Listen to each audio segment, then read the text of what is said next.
ہم یاسین ملک کے حق میں آواز بلند کرتے ہیں. ہم یاسین ملک کے ساتھ کھلے دل سے یکجہتی کے لیے ساتھ کھڑے ہیں. ہم سمجھتے ہیں کہ یاسین ملک کا کوئی جرم نہیں ہے. ایک عدالتی قتل کا اہتمام کیا جا رہا ہے اور یاسین ملک کو عدلیہ کے ذریعے ایک قاتل کے کٹانے میں کھڑا کیا جا رہا ہے. امان اللہ خان صاحب کا جنازہ میں یہاں سے لے کر گلگت گیا تھا.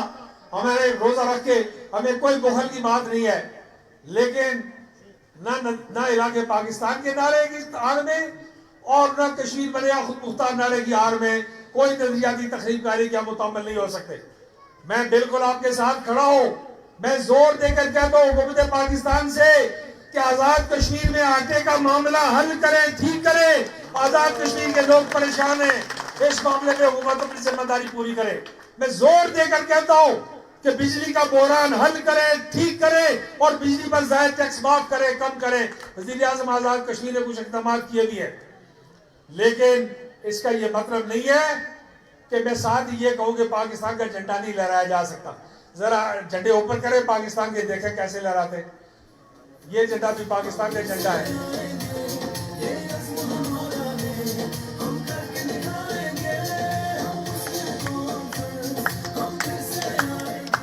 بات آٹے کی ہو رہی ہو اور گالی فوج کو دی جائے، بات بجلی کی ہو رہی ہو اور گالی پاکستان کو دی جائے. پاکستان ہماری منزل مقصود ہے، پاکستان ہماری آخری پناہ گاہ ہے. 40-50 لاکھ لوگ 24 گھنٹے پاکستان کے اندر بیٹھے ہوئے بعزت زندگی گزار رہے. 15-20 لاکھ لوگ پاکستان کے پاسپورٹ اور شناختی کارڈ پر دنیا میں، دبئی میں، سعودی عرب میں، خلیج میں، مشرق وسطیٰ میں، یورپ میں، امریکہ میں بیٹھے ہوئے، افریقہ میں، ایشیا میں بیٹھے ہوئے. یہ سارے دنیا کے اندر پاکستان کشمیری کا معاون و مددگار ہے. کوئی نظریاتی تخریب کاری اس کا مکمل نہیں ہو سکتے.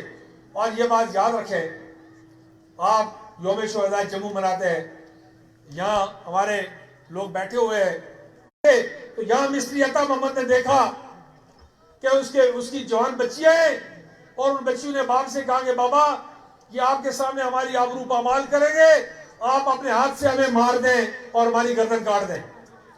باپ کیسے مانتا، لیکن بلاخر مجبور ہو کر جب باقی بچیوں کا عشق دیکھا تو مصری عطا محمد جو ہے وہ راضی ہو گئے.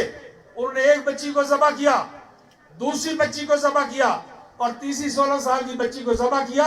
جب اس کو ابلا ہوا خون نکلا تو اس ابلتے ہوئے خون کے ساتھ اس نے مصری عطا محمد نے لکھا کہ پاکستان زندہ باد. یہ پاکستان زندہ باد، اس پاکستان کو ان معصوم بچیوں کا لو اس پاکستان کے پرچم کے اندر موجود ہے. اس کی بنیادوں میں لاکھوں ماؤں بہنوں بیٹیوں کا عزت اور آبرو موجود ہے. ہم کسی صورت بھی، اور دنیا کی ہر تاریخ کے پیچھے ایک ملک ہوتا ہے جو اس کی آواز بنتا ہے، جو اس کی زبان بنتا ہے، جو اس کے کان بنتا ہے، جو اس کی آنکھیں بنتا ہے، اور ہماری اس تحریک کے پیچھے پاکستان ہے. اس لیے اس رشتے کو کبھی ہم کمزور نہیں کر سکتے. اس لیے میں کہنا چاہتا ہوں کہ مجھے خود مختار کشمیر کے نعرے سے شدید اختلاف ہے.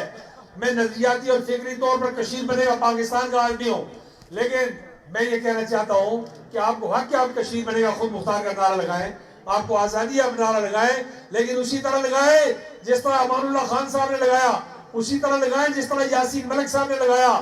اس طرح نہ لگائیں کہ جس پر کوئی اعتراض پیدا ہو. اس لیے کہ آزاد کشمیر کی آزادی کو ہم نظریاتی خلفشار کے ذریعے خطرات سے دوچار نہیں ہونے دیں گے. اللہ کے فضل و کرم سے اس پنچ کی سرزمین پر لوگوں کی کھالیں کھینچیے پاکستان کے لیے. اس پنچ کی سرزمین پر لوگوں کی گردنیں کٹی ہیں پاکستان کے لیے.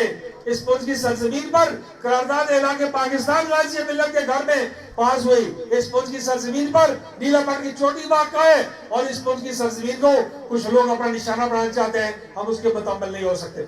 میں نے 2017 میں اعلان کیا تھا کہ ہم سیز فائر لائن کی طرف چلیں گے. میں نے اعلان کیا تھا کہ ہم سیز فائر لائن کی طرف چلیں گے.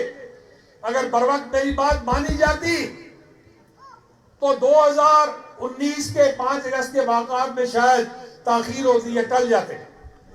میں نے کہا کہ سیز فائر لائن کی طرف چلیں گے. میں گلہ نہیں کرتا، لیکن سب سے پہلے وزیر اعظم آزاد کشمیر راجہ فاروق حیدر خان صاحب مجاہد منزل تشریف لے گئے اور انہوں نے کہا کہ اس کال کو روکیں. اسے معطل کرے.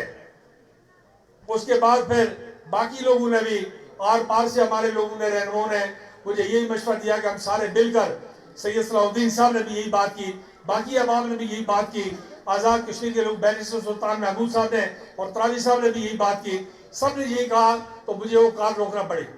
میں افضل بٹ صاحب, آپ کے ساتھ بڑی سینئر دانشوروں کی ٹیم ہے, میں نے سیز فائر لائن توڑنے کی بات اس وقت بھی نہیں کی تھی, اب بھی نہیں کر رہا ہوں, لیکن مسلم کانفرنس کے کارکنوں اس بات کے لیے تیار رہو کہ 5 اگست 2019 کے بعد کے جو حالات ہیں اس کے لیے مسلم کانفرنس کسی بھی وقت صلاح مشورے کے بعد کشمیر کا مسلمان مشکل میں ہے, 10 لاکھ فوج کی زد میں ہے, اس ساری بات کے باوجود پاکستان کو پرچم بلند کیے ہوئے ہے, اس ساری بات کے باوجود حریت قائدین جیلوں کے اندر.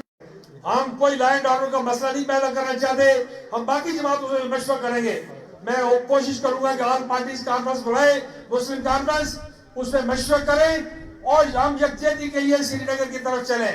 اللہ کو منظور ہوا تو ہم سری نگر کی طرف چلیں گے, تو وہاں سے بھی لوگ اس طرف چلیں گے اللہ کے فضل و کرم سے, اور ہم یکجہتی کا مظاہرہ کریں گے. میں یہ بات بھی کہنا چاہتا ہوں, پاکستان میں ایک تبدیلی آئی, پاکستان میں مجھے اچھی تبدیلی دکھائی دیتی ہے. میں بڑا بدنام ہوں کہ میں مادر پدر جمہوریت کی بات نہیں کرتا, میں ہر حالت میں غیر مشروط طور پر صرف اسلام کی بات کر سکتا ہوں, باقی ساری چیزوں کے ساتھ شرط لگائی جا سکتی.